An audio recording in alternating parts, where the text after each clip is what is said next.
So I've reviewed my hiking day pack as well as the gear I wear during the spring and summer months.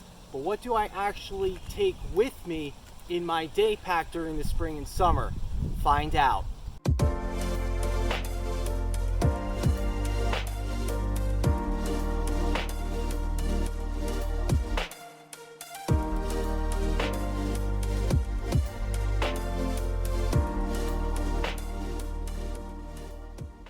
Hi everyone, welcome back.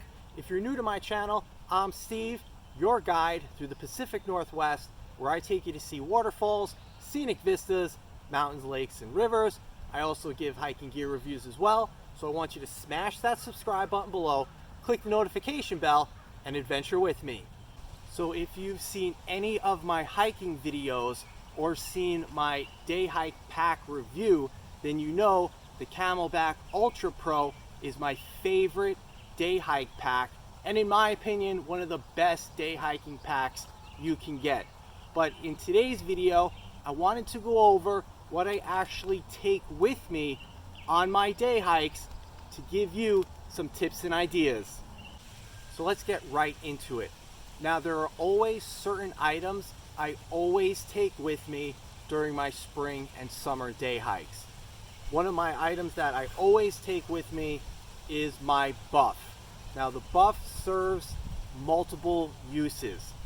First, you can use your buff to wipe off any sweat on those hot spring and summer days. The buff can also protect your neck from the sun. I've also used my buff as a bandage. So on one particular instance, I was hiking, doing some rock scrambling on some pretty sharp rocks and cut my hands. So immediately took my buff, wrapped it around, tied it, and it did the job.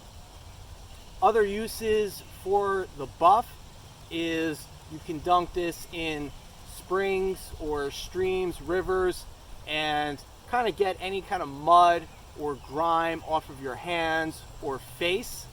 So because the buff serves multiple uses, I always take this with me, and this always comes in handy. Next up on my list of what I always take with me on my hikes is my power bank. Now, I use the Anchor Power Core 10,000 PD, which stands for power delivery, and it comes in this nice little stuff sack here. Now, I take my power bank for a couple different reasons.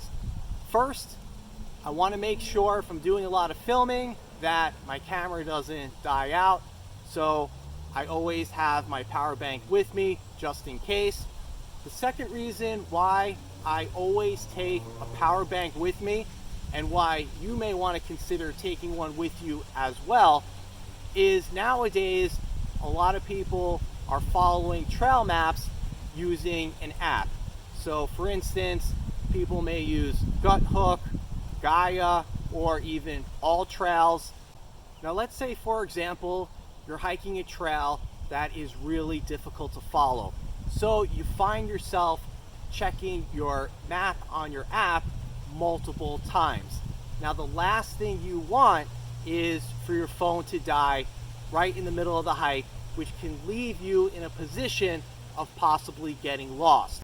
So that is why I recommend, if you're hiking a trail that's maybe a long distance or a trail that is difficult to follow, you want to make sure that if you're using an app for a map, that you don't run out of battery, so you can make it to the trail ends and back to the trailhead, or if it's a loop, to make it successfully back to the trailhead.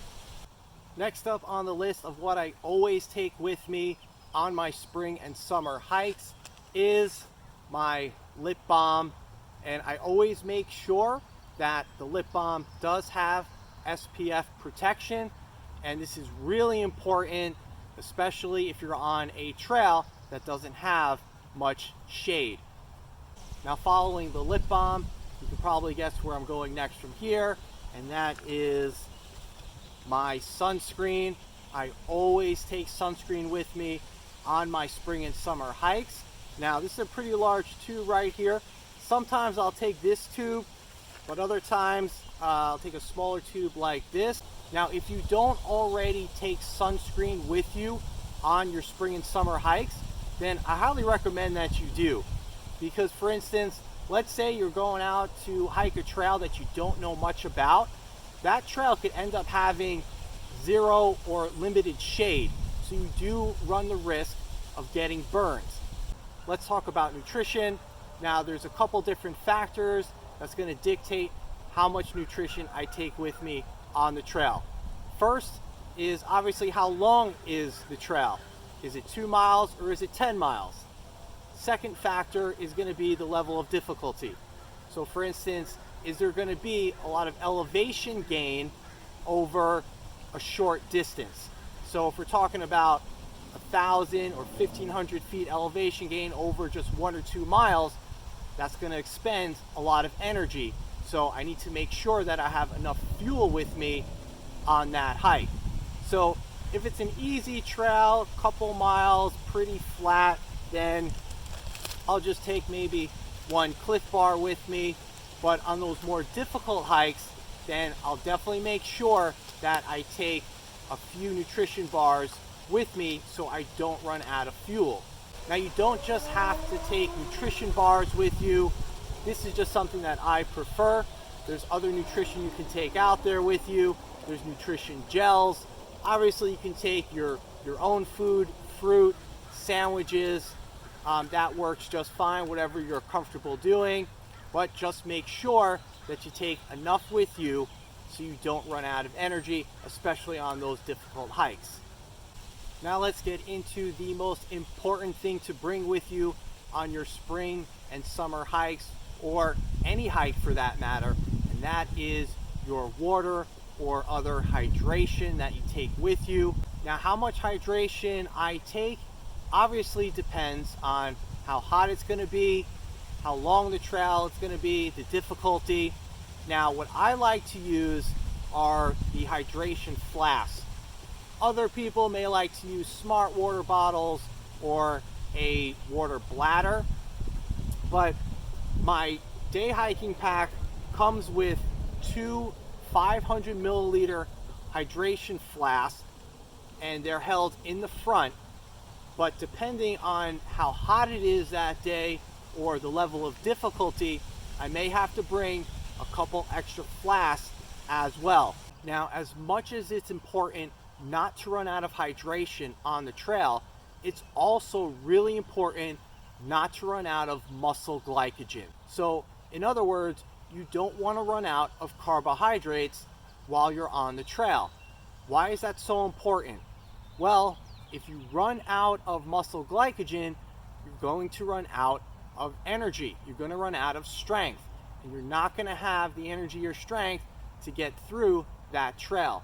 So how do I make sure that I don't run out of muscle glycogen while I'm on the trail? Well, first, the snacks that I bring, I'll always make sure that they contain some carbohydrates. The other thing that I'll do is, for every flask that I fill up with water, I'll fill up another flask with sugar water. Yes, that's right, just simple water and table sugar. So if I fill up 2 flasks, I have 1 with water, the other one with sugar water. If I fill up 4 of my flasks, I'll have 2 water, and then the other 2 are sugar water. Now, one of the last things you want happening on the trail is for you to run out of muscle glycogen, because when you run out of muscle glycogen, it's going to be harder for you to keep pushing out those miles. The other problem with running out of carbohydrates while you're hiking a trail is not being able to think clearly. So in addition to running out of muscle glycogen and becoming weak and tired, well, your brain also relies on carbohydrates for energy as well. So if by chance you become lost and you're not able to think clearly, it's going to be that much more difficult to find your way back on the trail. So if you're hiking and you have a lot of miles to push out, well, you want to make sure you have adequate carbohydrates to fuel you so you can make it through that hike. I can't express how important it is not to run out of carbohydrates while you're hiking the trail. So if you've ever experienced getting tired and weak while hiking, then just consider whether you had adequate carbohydrates during that hike. So if you really need to push out those miles, whether it's a difficult hike or a long hike or even both, then you want to make sure that you have sufficient carbohydrates to fuel you so you can get through that hike without being tired and weak. And typically I will wear a nice lightweight running hat that is breathable and dries quickly. And even this Columbia hat I'm wearing here is lightweight, it dries quick, it's comfortable and breathable. Now, one item I want to talk about that I don't bring with me on every hike, especially in the spring and summer because it's light out for so long, is my headlamp. The only time I'll really bring my headlamp is if I'm going on a really long hike and I get a late start in the day.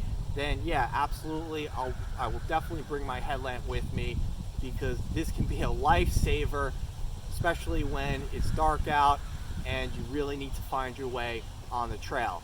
And finally, I just want to talk about a few items that I don't typically take with me on my day hikes, but you may want to, just to have that feeling of being comfortable. And number one is we have the first aid kit. So this is a pretty big first aid kit. They sell ones that are like half the size of this, or if you want another option, you can get a first aid kit and then just use a baggie. You can put your band-aids in here, some gauze, some alcohol wipes, some antibacterial ointment, and if you feel comfortable bringing any kind of first aid bandages or a first aid kit, then absolutely bring it with you. So I used to bring a map and compass with me on my day hikes. Nowadays, I typically rely more on the hiking apps on my phone. But if you're someone who is comfortable with having a couple different forms of navigation, then yeah, you may want to consider taking a compass and map. The only thing is that you want to make sure you know how to use the compass before you go on the hike. The last thing you want is for you to get lost and yeah, you're trying to figure out how to use the compass and map right on the spot.